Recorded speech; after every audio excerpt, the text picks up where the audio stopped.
Chers amis, ceci est une histoire fictive. Les noms et les détails ont été modifiés, toute coïncidence est purement fortuite. Cet enfant est de moi? Laurent a appelé. J'ai répondu. Le millionnaire cherchait une mère pour ses 3 enfants, jusqu'au jour où la femme de ménage qu'il ignorait changea le cours de l'histoire. Il possédait tout ce que l'argent pouvait acheter, mais ce qu'il vit cet après-midi-là dans le jardin de la grande demeure, aucun argent au monde n'aurait pu l'acheter. Nicolas Delorme s'arrêta dans le grand couloir de marbre lorsqu'il entendit des rires. C'étaient des rires qu'il ne reconnaissait pas, forts, libres. Des rires d'enfants, de ses enfants. Il était rentré plus tôt du travail ce jour-là, une réunion annulée à la dernière minute, et il se tenait là, sans comprendre d'où venait ce bruit. Nicolas s'approcha de la fenêtre qui donnait sur le jardin et regarda. Son cœur s'arrêta. Ses 3 fils, Lucas, Gabriel et Hugo, 2 ans à peine chacun, avec encore ses joues rondes de bébé, étaient sur la pelouse, pieds nus, courant, criant de joie, et, au milieu d'eux, les bras ouverts, courant derrière eux, avec un immense sourire, il y avait elle. Camille, la femme de ménage. Camille courait derrière eux. Eux s'enfuyaient en criant, trébuchaient sur leurs petites jambes potelées, tombaient dans l'herbe, se relevaient et revenaient aussitôt vers elle. Nicolas sentit quelque chose lui serrer la poitrine. Ce n'était pas de la colère, c'était quelque chose qu'il n'arrivait pas à nommer, et cela le dérangea encore davantage. 2 ans. Cela faisait 2 ans que Claire, sa femme, était partie. 2 ans depuis cette nuit-là qui avait coupé sa vie en 2. Et en 2 années entières, il n'avait jamais vu les garçons sourire ainsi, ni avec les nounous qu'il payait à prix d'or, ni avec les jouets importés qui remplissaient leurs chambres, ni pendant les fêtes d'anniversaire luxueuses avec animateurs et structures gonflables. Jamais, en 2 années entières, pas une seule fois. Et une simple femme de ménage qui travaillait depuis moins d'1 mois dans la propriété avait réussi en un après-midi ce que lui n'avait pas réussi en 2 ans. Il ouvrit brusquement la porte du jardin. Le bruit fit se redresser Camille d'un coup. Les garçons s'arrêtèrent aussitôt. « Qu'est-ce qui se passe ici ?» La voix de Nicolas sortit plus froide qu'il ne l'avait voulu. Camille remit droit son tablier avec ses mains tachées d'herbe, le regarda sans baisser la tête. « Bonjour, monsieur Delorme. J'avais terminé mes tâches plus tôt et les petits étaient seuls dans leur chambre. Je me suis dit qu'un peu d'air frais leur ferait du bien. » Nicolas regarda ses fils. Lucas avait encore les joues rouges d'avoir tant couru. Hugo avait les yeux encore brillants de la joie qui venait de s'interrompre. Gabriel avait de l'herbe dans les cheveux. « Je vous ai déjà dit, déclara-t-il lentement en fixant Camille, que les employés de cette maison ne doivent pas mélanger leur travail avec la fréquentation de mes enfants. Cela ne fait pas partie de vos fonctions. » Camille ouvrit la bouche, ravala ce qu'elle allait dire. « Oui, monsieur. Je suis désolée. » Elle rentra sans se retourner. Les 3 petits restèrent immobiles dans le jardin. En regardant leur père, le sourire avait disparu des 3 visages au même instant, et le jardin, qui quelques secondes plus tôt débordait de vie, devint soudain très silencieux. Nicolas ne savait pas encore que ce moment serait le commencement de tout, que cette femme de ménage qu'il venait de renvoyer à l'intérieur deviendrait un jour impossible à faire partir. Il y a des choses que l'argent n'efface pas, même quand on essaie. Nicolas Delorme avait 38 ans. Il était à la tête de l'un des plus grands groupes de construction du pays et vivait dans une grande demeure luxueuse près de Lyon, l'une des plus chères de la région. De l'extérieur, tout était parfait. À l'intérieur, l'histoire était tout autre. À l'intérieur, l'histoire était tout autre. 2 ans plus tôt, au cours d'une nuit pluvieuse de décembre, sa femme Claire avait commencé un accouchement prématuré. C'était une grossesse de triplé, déjà compliquée depuis le début, mais ils avaient les meilleurs médecins, le meilleur hôpital, tout ce que l'argent pouvait acheter, et cela n'avait pas suffi. Claire n'avait pas survécu à l'accouchement. Une hémorragie incontrôlable avait emporté en quelques heures la femme qui était sa raison de vivre. Nicolas était resté devant le bloc opératoire, tenant dans la main 3 petits bracelets en papier que l'infirmière lui avait apportés. 3 enfants vivants, une épouse morte. Cette nuit-là brisa en lui quelque chose qui ne s'est jamais tout à fait recollé. Il éleva les garçons de la seule façon qu'il connaissait, en payant. Il paya les meilleurs nounous, les meilleurs pédiatres, les meilleurs spécialistes. Les chambres des garçons ressemblaient à des magasins de jouets. Le réfrigérateur était toujours rempli de tout ce dont de jeunes enfants ont besoin. La maison avait du personnel pour tout, mais les bras qui serrent, le temps, les câlins avant le coucher, voilà des choses que Nicolas ne savait pas mettre sur une carte bancaire. Lui-même n'arrivait pas à regarder ses fils sans voir clair. Leurs yeux étaient les siens, leur sourire était le sien, et cela faisait trop mal. Alors, sans s'en rendre compte, il s'éloigna peu à peu, travailla davantage, rentra tard, repartit tôt. Quand les garçons eurent 1 an, Nicolas remarqua quelque chose qui l'effraya. Aucune nounou n'arrivait vraiment à les apaiser. Aucune ne parvenait à faire sourire ces 3 petits du fond du cœur. Ils grandissaient, mais il y avait en eux un vide qu'aucun jouet, aucune nounou et aucun argent ne parvenaient à combler. Et au fond de lui, il savait ce qu'était ce vide. C'était l'absence d'une mère. C'est alors que Nicolas prit une décision. Pas pour lui. Il ne se sentait pas prêt à aimer de nouveau et peut-être ne le serait-il jamais, mais pour les garçons.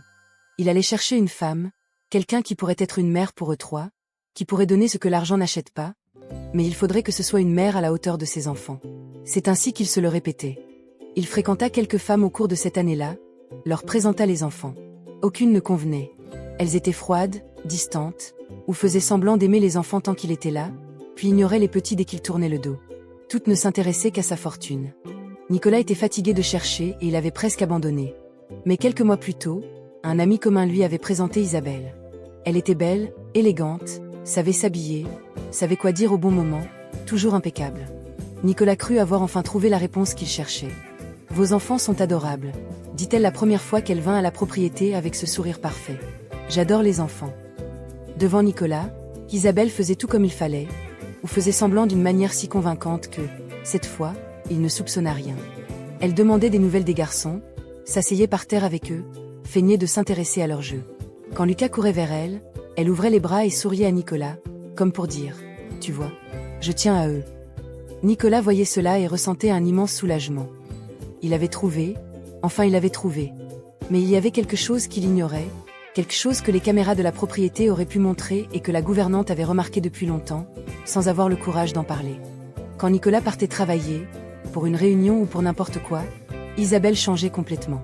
Le sourire disparaissait, le téléphone apparaissait. Elle se laissait tomber sur le canapé du salon et restait là à faire défiler l'écran, sans regarder les garçons une seule fois. Lucas s'approchait avec une petite voiture dans la main, voulant lui montrer. Elle détournait le regard. « Va jouer dans ta chambre », disait-elle sans quitter son téléphone des yeux. « Allez, va-t'en. » Gabriel restait planté au milieu du salon, la regardant, attendant n'importe quoi, un sourire, un mot. Elle ne donnait rien. Hugo trébucha un jour et tomba près d'elle en pleurant. Isabelle fronça les sourcils avec impatience, appela la nounou par l'interphone et retourna à son téléphone. Isabelle ne voulait pas de ses enfants, elle n'en avait jamais voulu. Elle voulait la propriété, la carte sans limite, le nom. Les garçons n'étaient qu'un détail encombrant qu'elle faisait semblant de tolérer quand c'était nécessaire. Nicolas n'en savait rien. Il ne voyait que ce qu'Isabelle le laissait voir. Et cela, pour l'instant, suffisait à lui faire croire qu'il faisait ce qu'il fallait. C'est à cette époque que Camille fut embauchée. 28 ans, fille d'une famille modeste d'une petite ville rurale de Dordogne, elle était venue près de Lyon pour chercher du travail après que sa mère était tombée malade et que les factures s'étaient accumulées. Elle était discrète, efficace et ne se plaignait jamais. Nicolas avait à peine fait attention à elle. Pour lui, ce n'était qu'une employée de plus parmi tant d'autres. Ce qu'il ignorait, c'est que Camille observait tout et qu'il y avait dans cette maison quelque chose qu'elle voyait clairement pendant que lui était trop aveugle pour le voir. Les garçons étaient seuls, pas de cette manière bruyante que tout le monde remarque, mais de cette manière silencieuse qui fait encore plus mal. Lucas passait des heures à regarder par la fenêtre. Gabriel mangeait lentement, comme si le repas était le seul moment d'attention qu'il recevait dans la journée. Hugo serrait des oreillers contre lui la nuit et appelait une voix qui ne répondait jamais. Camille vit tout cela et ne réussit pas à faire comme si elle ne l'avait pas vu. C'était ce choix-là qui allait changer toute l'histoire. Et ce qui allait se passer dans cette demeure, personne n'était prêt à le découvrir. Après la réprimande dans le jardin, Camille fit attention. Elle travaillait en silence, évitait les garçons quand Nicolas était à la maison et suivait les règles à la lettre. Mais les garçons ne laissaient pas faire. Ce fut Gabriel qui commença. Le lendemain matin de l'incident dans le jardin, il apparut dans la cuisine pendant que Camille nettoyait la cuisinière. À 2 ans, il mélangeait encore les mots, mais ce qu'il voulait dire arrivait parfaitement. Il s'assit sur le tabouret, ses petits pieds se balançant dans le vide, et resta à la regarder. Camille continua de travailler. Au bout d'un moment, il la montra du doigt et demanda de sa toute petite voix, « Camille, tu vas partir ?» Camille s'arrêta, regarda le petit garçon, le cœur serré. « Pourquoi tu me demandes ça, mon cœur ? La nounou est partie. Une autre nounou est partie. Tout s'en va. » C'était très peu de mots, mais il portait énormément. Camille s'accroupit devant Gabriel pour se mettre à sa hauteur. « Je ne connais pas l'avenir, mon cœur, mais je peux te dire une chose. Tout ce que je pourrais faire pour rester près de vous, je le ferai. » Il la regarda longtemps, ne comprit pas grand-chose, se contenta de hocher la tête comme le font les enfants de 2 ans, puis sourit de ce sourire que Nicolas n'avait pas réussi à obtenir depuis des années. C'était le début. Et ce qui viendrait ensuite, même Camille ne l'imaginait pas. Les 3 petits commencèrent à apparaître partout où elles se trouvaient. À 2 ans, il vacillait encore quand il courait, mélangeait encore les mots, se faisait comprendre moitié par des sons, moitié par des gestes. Mais l'affection était claire. Lucas restait près d'elle, accroché à son tablier. Hugo la suivait de pièce en pièce comme un petit caneton. Gabriel s'asseyait par terre, près de l'endroit où elle faisait le ménage, jouant avec ses propres pieds juste pour ne pas rester seule. Elle leur parlait de sa grand-mère qui préparait un gâteau de campagne sur la cuisinière à bois, de la rivière où elle se baignait l'été, du potager où il y avait un pied de tomate qui ne mourait jamais. Peu importait ce qu'elle racontait. Les garçons l'écoutaient les yeux grands ouverts, comme si chaque mot était un cadeau. Luciole, répéta Hugo un jour, sans bien comprendre ce que c'était, mais en sentant que c'était quelque chose de beau à la façon dont Camille avait souri. C'est un petit insecte qui brille dans le noir, expliqua-t-elle en rapprochant les doigts pour montrer. On dirait une petite étoile qui vole. Hugo resta longtemps à regarder ses propres doigts, comme s'il essayait de comprendre cette magie. À votre place, qu'est-ce qui compte le plus pour bâtir une vraie famille? L'amour qu'on affiche ou la présence qu'on prouve chaque jour? Un jour, vous en verrez une pour de vrai, promit Camille. Cette semaine-là, Nicolas était parti en voyage d'affaires pour 3 jours. Et c'est pendant ces 3 jours que Camille prit la mesure du vide qu'il y avait dans cette grande demeure remplie de choses. Le soir, quand la dernière nounou couchait les garçons et sortait de la chambre, Camille entendait, depuis le couloir, Hugo appeler chaque soir sans exception. Une toute petite voix répétant la même chose dans le noir, comme quelqu'un qui sait déjà que personne ne viendra, mais qui n'arrive pas à s'empêcher d'appeler. Maman. Maman. 2 mots, et chacun d'eux était une lame. La première nuit, Camille resta immobile dans le couloir, retenant son propre cœur. La deuxième nuit, elle entra doucement, s'assit au bord du lit et chanta une chanson que sa mère lui chantait à elle, tout bas, sans allumer la lumière, sans rien dire, elle chanta seulement. Hugo s'apaisa en 3 minutes, attrapa sa main dans le noir et s'endormit. Mais quand Nicolas revint de son voyage, quelqu'un l'attendait avec une toute autre version à raconter, et le pire restait à venir. Isabelle était au salon lorsqu'il arriva. Elle était venue à l'improviste et avait passé tout l'après-midi dans la propriété. « Il faut que je te parle de quelque chose, » dit-elle dès que Nicolas entra. « Ta femme de ménage dépasse les limites. » « Quelle femme de ménage ? » Camille. Elle est tout le temps avec les triplés. Elle entre dans leur chambre la nuit, elle leur raconte des histoires, elle chante. Ce n'est pas le travail d'une femme de ménage, Nicolas. Tu ne sais pas quel genre de personne elle est. Elle peut avoir n'importe quelle intention. Nicolas garda le silence un instant. Tu étais ici le soir ? Je suis restée tard et j'ai tout vu, répondit-elle. Isabelle croisa les bras. Soit tu la renvoies, soit ça va devenir un problème. Nicolas regarda Isabelle et, pour la première fois, sans le vouloir, il commença à comparer 2 façons de prendre soin des autres, et ce qu'il vit le mit mal à l'aise. Il arrive un moment dans la vie de chaque père où ses enfants parlent plus fort que n'importe quel adulte au monde. Et quand cela arrive, mieux vaut y prêter attention. Nicolas fit appeler Camille dans le bureau le lendemain. Elle entra droite, sans trembler, sans baisser les yeux. « Je vais être direct, dit-il, assis derrière le bureau. vous avez été engagé pour nettoyer cette maison. Pas pour devenir la nounou de mes enfants, pas pour entrer dans leur chambre la nuit, pas pour créer des liens qui seront ensuite difficiles à défaire quand vous partirez. Est-ce que c'est clair ? Camille prit une profonde inspiration, fit un pas en avant. Avec tout le respect que je vous dois, monsieur Delorme, je comprends votre point de vue, mais est-ce que je peux vous dire ce que je vois chaque jour dans cette maison ? Nicolas fronça les sourcils. Il n'avait pas l'habitude que les employés répondent ainsi. Hugo appelle sa mère toutes les nuits dans le noir, tous les soirs. Gabriel reste le matin devant la fenêtre avec ce petit visage de quelqu'un qui attend une personne qu'il ne sait pas ne viendra pas.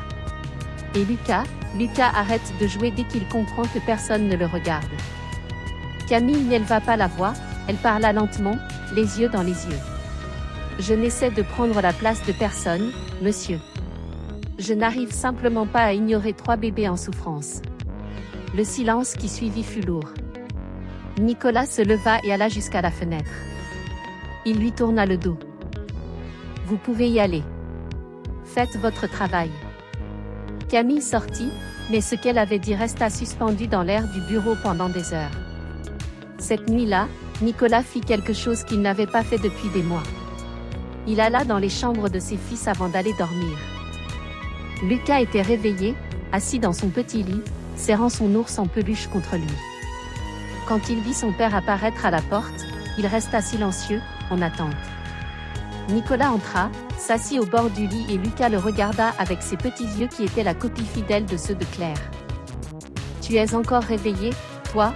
dit Nicolas d'une voix qui essayait d'être légère. Lucas montra la fenêtre du doigt. Dehors, il y avait une lune grande et ronde.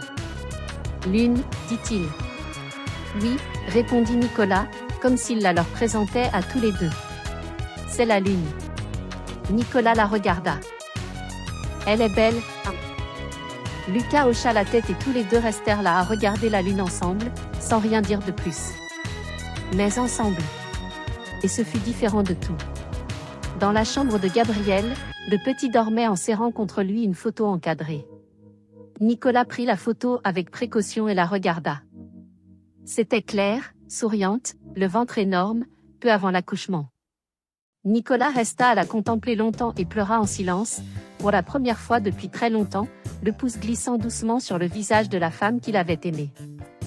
Dans la chambre de Hugo, le petit dormait étalé comme une étoile, la main ouverte près du visage, en paix, et il y avait un dessin froissé sur la table de nuit, des gribouillis d'un enfant de 2 ans qui ne s'est pas encore dessiné. Mais on distinguait clairement 3 petits ronds à côté d'une figure plus grande aux cheveux longs. Nicolas regarda longtemps le dessin, passa doucement le doigt dessus et comprit, sans avoir besoin d'explication, ce que ces gribouillis voulaient dire. Il passa toute la nuit à penser à des choses qu'il ne s'était jamais permis de penser. Le lendemain, Isabelle se rendit au bureau de Nicolas en ville. Elle était impeccable, comme toujours, parfum coûteux, sac importé. Elle s'assit en face de lui et croisa les jambes. « Tu l'as renvoyé ?»« Non, » répondit Nicolas sans lever les yeux de ses documents. « Nicolas. » La voix d'Isabelle devint tranchante. « Je ne me sens pas à l'aise avec cette femme dans la même maison que tes enfants. »« Pourquoi ? » ?»« Parce qu'elle est en train de créer une dépendance affective chez les enfants. Ce n'est pas sain. » Nicolas leva enfin les yeux, regarda Isabelle un long moment, puis lui posa une question à laquelle elle ne s'attendait pas. « Quand est-ce que tu as demandé pour la dernière fois comment allaient mes enfants ?» Elle ouvrit la bouche.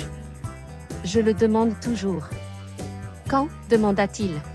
« Dis-le. » Silence. Elle ne sut pas quoi répondre. Isabelle quitta le bureau furieuse et Nicolas resta à regarder la porte fermée, sentant que quelque chose en lui s'était enfin réveillé. Et ce qui allait se passer dans les minutes qui suivirent changerait tout dans la vie de cette famille et dans la vie de Camille. Il y a des gens qui entrent dans votre vie pour aimer et d'autres qui entrent pour détruire ce qu'il y a de bon. Le plus difficile, c'est d'apprendre à faire la différence avant qu'il ne soit trop tard. Isabelle n'abandonna pas facilement. 3 jours après la confrontation dans le bureau avec Nicolas, elle se présenta à la propriété sans prévenir. Nicolas était en réunion et elle dit à la gouvernante qu'elle attendrait au salon, mais elle ne resta pas au salon. Elle alla dans la chambre de Camille, ouvrit les tiroirs, fouilla dans ses affaires. Personne ne vit, ou presque personne. Camille était dans le couloir en train de passer la serpillière quand elle entendit le bruit d'un tiroir. Elle regarda par l'entrebâillement de la porte et vit Isabelle fouiller dans ses affaires, photographier des documents avec son téléphone, noter quelque chose sur un papier. Camille resta immobile, le cœur battant fort, ne dit rien, mais elle garda en mémoire ce qu'elle avait vu et, quand le bon moment viendrait, elle s'en servirait. Cette semaine-là, Nicolas commença à changer lentement, sans s'en rendre compte. Il cessa de rentrer aussi tard. Un soir, il dîna avec les garçons à la grande table de la cuisine, chose qui arrivait presque jamais. Lucas renversa son jus. Hugo fit tomber sa fourchette hors de la table. Gabriel riait de tout. Et Nicolas ne se plaignit de rien. Il resta là, au milieu du désordre, et comprit que ce moment était la meilleure chose au monde. Un samedi après-midi, Camille balayait la terrasse quand elle entendit des pas derrière elle. C'était Nicolas. « Je peux vous demander quelque chose, dit-il, appuyé contre la rambarde. »« Bien sûr, répondit-elle. »« Pourquoi vous faites ça ?» Il désigna vaguement toute la maison du geste. « Vous n'êtes pas obligé, ce n'est pas votre devoir. Vous pourriez faire le minimum et repartir. Pourquoi est-ce que vous tenez à eux comme ça ?» Camille arrêta son balai. Elle resta un moment à réfléchir avant de répondre. « Parce que je sais ce que c'est que de grandir sans se sentir vue, dit-elle lentement, en choisissant chaque mot. Mon père est mort quand j'avais 7 ans. Ma mère travaillait 3 postes pour payer les factures. J'ai grandi presque seule, non pas parce qu'elle ne m'aimait pas, elle m'aimait énormément. Mais l'amour qui reste seulement dans le cœur et n'arrive jamais jusque dans les bras de l'enfant. Cet amour-là, l'enfant ne peut pas le sentir. » Nicolas resta silencieux. « Je regarde Lucas, Gabriel, Hugo, » continua Camille. « Et je me vois. Et je me dis que si quelqu'un s'était arrêté une seconde pour me voir quand j'étais petite, cela aurait tout changé. Alors moi, je m'arrête. » Nicolas la regarda longtemps. Il y avait quelque chose dans les yeux de Camille qu'il ne savait pas nommer. Une sorte de courage, une lumière. « Leur mère s'appelait Claire, » dit-il soudain, comme s'il avait besoin de le dire à quelqu'un. « Elle est morte le jour où ils sont nés. »« Je sais, » répondit doucement Camille. La gouvernante me l'a raconté. Nicolas cligna rapidement des yeux, détourna le regard, ravala le nœud dans sa gorge. « Vous êtes la première personne que j'entends dire qu'elle le sait sans me regarder avec pitié. »« La pitié n'aide personne, » dit-elle simplement. « Ce qui aide, c'est la présence. » Il s'en alla sans rien dire de plus, mais cette nuit-là, il dormit la fenêtre ouverte pour la première fois depuis des années, comme s'il avait besoin d'air. Ce qui se produisit 2 jours plus tard, pourtant, faillit détruire tout ce qui commençait à naître. Nicolas reçut un appel d'Isabelle. Sa voix était différente, froide, calculée. « J'ai fait vérifier le passé de ta femme de ménage, Nicolas. Elle a eu autrefois un litige prud'homal. Elle a été renvoyée d'une autre maison parce qu'on l'accusait d'avoir pris des choses. » Elle marqua une pause. « Tu veux vraiment une personne comme elle près de tes enfants ?» Nicolas resta silencieux. « Où est-ce que tu as trouvé ça ?»« J'ai mes contacts, » répondit-elle. « Je veille seulement sur toi, sur les garçons et sur cette famille dont je ferai bientôt partie, et je ne veux pas de cette femme là-bas. » Nicolas raccrocha et alla immédiatement confronter Camille. Ce qu'il découvrit au cours de cette conversation changea tout d'un seul coup. Camille entendit l'accusation s'ensiller. « C'est vrai, j'ai été renvoyée, » dit-elle. L'accusation était mensongère. C'est la fille de la patronne qui a pris l'argent et qui m'a fait porter la faute. L'affaire a été classée 1 an plus tard. J'ai tous les documents. Elle alla jusqu'à sa chambre, revint avec un dossier et le mit dans la main de Nicolas, sans hâte, sans drame. « Maintenant, est-ce que je peux vous poser une question ?» dit-elle. « Comment votre compagne a-t-elle eu accès à mes informations personnelles ?» Nicolas regarda le dossier, puis regarda Camille. Et il se souvint d'un détail qu'il avait gardé enfoui quelque part dans sa tête, Isabelle fouillant les tiroirs dans sa chambre, les photos qu'elle prenait, les notes.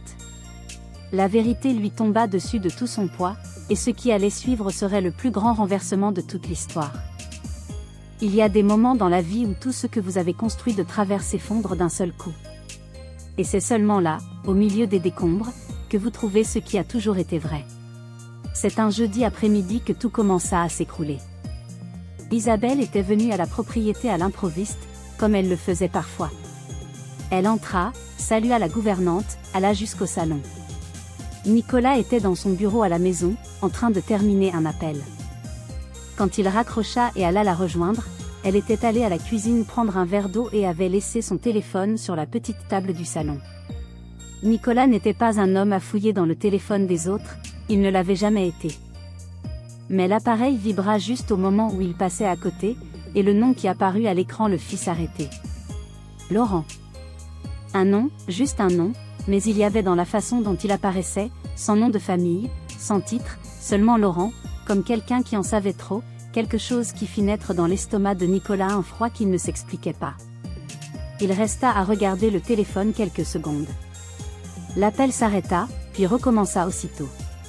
C'était Laurent. Nicolas prit une profonde inspiration et décrocha. Il resta silencieux. À l'autre bout, une voix d'homme, impatiente. « Isabelle, tu as confirmé avec lui ? Combien de temps il va encore te falloir ? Ça fait déjà des mois. » Le plan était simple. Mariage, héritage, départ. Tu n'avais même pas besoin de tomber enceinte pour ça, mais maintenant que c'est arrivé. Certains au moins. Épouse-le vite avant qu'il découvre que l'enfant n'est pas de lui. Nicolas ne dit pas un mot, raccrocha lentement, reposa le téléphone exactement à sa place et resta debout au milieu du salon, le cœur battant si fort qu'il semblait prêt à sortir de sa poitrine. Il avait tout entendu, chaque mot, et le pire restait encore à venir. Quand Isabelle revint de la cuisine avec le verre à la main, elle trouva Nicolas debout au milieu du salon, immobile, avec une expression qu'elle ne lui avait jamais vue. « Ça va ?» demanda-t-elle avec son sourire habituel. Nicolas ne répondit pas tout de suite. Il la regarda un long moment, puis dit avec un calme qui lui coûta énormément à tenir. « Tu as quelque chose à me dire, Isabelle ?» Elle cligna des yeux, sourit de nouveau, un peu différemment cette fois. Quelle drôle de question. Elle fit un pas vers lui. En fait, oui. J'attendais le bon moment pour t'en parler. Elle posa le verre sur la table, inspira, et avec les yeux humides, des yeux que Nicolas avait maintenant entraînés, elle dit « Je suis enceinte, Nicolas. Je l'ai découvert il y a 2 semaines. Je sais que c'est rapide, je sais que ça va tout changer. Mais je pense qu'on doit se marier vite avec une communauté de biens, comme c'est normal, pour que cet enfant ait un nom, une vraie famille. » Le silence qui suivit fut différent de tous les autres. Nicolas resta à la regarder et, pour la première fois depuis des mois, il vit avec une clarté totale la femme qui se tenait devant lui. Pas le masque, pas le sourire, la femme qu'elle était vraiment. « Cet enfant est de moi ?» demanda-t-il. Sa voix sortit basse, mais ferme. Isabelle ouvrit la bouche et pendant une seule seconde, ses yeux dirent tout ce que sa bouche n'avait pas le courage de dire. « Qu'est-ce que c'est que cette question, Nicolas ? » Bien sûr que oui. Laurent a appelé, l'interrompit Nicolas. J'ai répondu. Le monde d'Isabelle s'arrêta. Le verre d'eau qu'elle tenait glissa de sa main et tomba au sol en se brisant en morceaux. Elle ne se baissa pas pour le ramasser. Elle resta immobile, le masque complètement tombé maintenant, sans savoir quoi faire de ses mains, sans savoir quoi faire de son regard. Alors, pour la première fois depuis qu'elle était entrée dans cette propriété, Isabelle n'eut plus aucun script à suivre. La vérité sortit par morceaux, de travers, laide, sans l'élégance dont elle recouvrait toujours tout. Laurent était son amant. Depuis plus d'1 an. Le plan avait été simple dès le début. Entrer dans la vie de Nicolas, gagner sa confiance, l'épouser sous le régime de la communauté de biens, une fois qu'elle aurait eu assez d'accès à l'entreprise et au patrimoine, disparaître. La grossesse n'était pas prévue, mais quand c'est arrivé, Laurent lui avait suggéré de s'en servir. Un enfant garantirait une pension, un héritage, un lien pour toujours. « Je n'ai jamais voulu faire de mal à qui que ce soit », dit-elle dans un dernier réflexe de défense. « Tu as passé des mois à faire semblant d'aimer mes enfants », répondit Nicolas d'une voix si basse qu'elle faisait plus mal qu'un cri. « 3 enfants de 2 ans qui ont perdu leur mère et qui ont cru en toi. Ce n'est pas ne pas vouloir faire de mal, Isabelle. C'est choisir de faire du mal chaque fois que tu avais la possibilité de t'arrêter. Elle n'eut rien à répondre à cela. Il n'y avait plus rien à dire. Aucun sourire pour sauver quoi que ce soit, aucun mot pour réparer quoi que ce soit. Tout le plan s'était écroulé dans un seul nom prononcé à voix haute, Laurent. Cette nuit-là, Isabelle quitta la propriété dévastée. Elle sortit par le même portail qu'elle avait franchi des mois plus tôt, avec ce sourire parfait, sans le sourire maintenant, sans le plan. Laurent, quand il apprit que tout avait été exposé, disparut sans laisser d'adresse. Nicolas resta seul dans le grand salon, à regarder le vide, mais cette fois le vide ne dura pas longtemps. Il entendit des pas dans l'escalier, petits, par 3. Lucas, Gabriel et Hugo descendirent en pyjama, les cheveux en bataille, les yeux à moitié fermés de sommeil. « Papa » dit Gabriel avec sa voix endormie. Nicolas ouvrit les bras, les 3 coururent vers lui et il serra ses fils avec une force qu'il n'avait pas utilisée depuis des années. Les garçons le serrèrent en retour, sans comprendre, mais en sentant qu'ils avaient besoin d'être là. Et pour la première fois depuis très longtemps, c'était vrai. Mais l'histoire ne s'arrêtait pas là. Il y avait encore une personne qui devait entendre ce que Nicolas avait à dire. Le lendemain matin, il alla tôt à la cuisine. Camille était déjà en train de préparer le café, sans rien savoir de ce qui s'était passé la veille au soir. « Bonjour » dit-elle, surprise de le voir si tôt. « Bonjour. » Nicolas resta un instant immobile sur le seuil de la porte. « Camille, je dois vous demander pardon. » Elle s'arrêta dans ce qu'elle faisait. « Pour avoir cru une fausse accusation sur vous, pour vous avoir renvoyé à l'intérieur alors que vous faisiez ce qu'il fallait, pour avoir ignoré ce que vos yeux voyaient avant les miens. » Il marqua une pause. « Vous avez vu mes enfants alors que moi je n'y arrivais pas. » Camille garda le silence un instant, puis dit avec cette simplicité qui n'appartenait qu'à elle. « Ils sont faciles à voir, monsieur Delorme. Ce sont d'excellents enfants, Nicolas. » Il sourit. C'était la première fois qu'elle l'appelait autrement que monsieur. Il dit, « Vous pouvez m'appeler comme ça. » Elle rit. Et ce sourire simple, sans aucune prétention, fut la plus belle chose qu'il avait vue depuis très longtemps. Ce qui vint ensuite ne fut ni rapide, ni facile, ni parfait, mais ce fut vrai. Et parfois, un sentiment vrai est tout ce dont nous avons besoin. Dans les mois qui suivirent, Nicolas changea pour de bon, pas d'un seul coup, pas de la manière belle des histoires mensongères. Il changea lentement, avec des hésitations. Il y avait des nuits où le manque de clair revenait et où il restait des heures à regarder le plafond. Il y avait des jours où il se figeait avec les garçons, sans savoir quoi faire avec 3 bébés qui avaient besoin de bras, et il ne savait pas comment les leur donner. Mais il y avait aussi les jours où il rentrait tôt et trouvait Camille dans la cuisine avec les 3 garçons autour d'elle, leur apprenant à remuer la pâte du gâteau avec leurs petites mains et toute la cuisine blanche de farine. Les jours où Hugo tirait Nicolas par le doigt pour lui montrer une branche tombée dans le jardin comme si c'était le plus grand trésor du monde. Les jours où Lucas dormait sur les genoux de Camille sur le canapé et où Gabriel dormait sur les genoux de Nicolas, et où les 2 adultes se regardaient au-dessus des têtes endormies, sans rien dire, mais en comprenant tout. Il commença à parler davantage avec Camille, non plus comme un patron et une employée, mais comme 2 adultes qui se respectaient.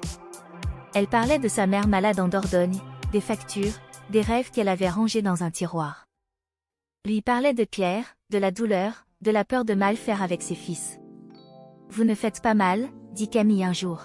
« Vous essayez. C'est différent. » Comment vous connaissez la différence? Parce que quelqu'un qui fait mal ne reste pas éveillé la nuit à se demander s'il a fait mal. Nicolas resta à la regarder et sentit à cet instant, avec une clarté qu'il n'attendait pas, que cela faisait très longtemps qu'il ne s'était pas senti aussi vivant près de quelqu'un. Il fallut encore 6 mois avant qu'il dise quoi que ce soit. 6 mois de petits déjeuners partagés sans l'avoir prévu, de rires des garçons qui les rapprochaient, de regards qui duraient 1 seconde de plus qu'ils n'auraient dû.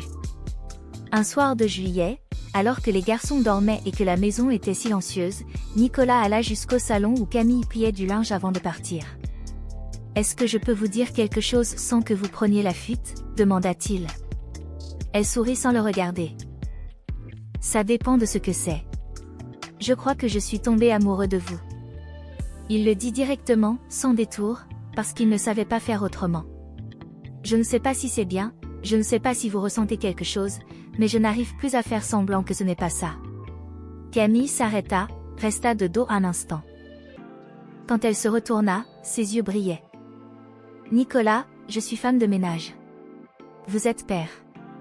Il l'interrompit. C'est ce que je suis, et mes enfants vous aiment, et moi? Il fit un pas vers elle. J'ai appris avec vous que l'amour n'a pas d'adresse, n'a pas de prix, n'a pas de rang.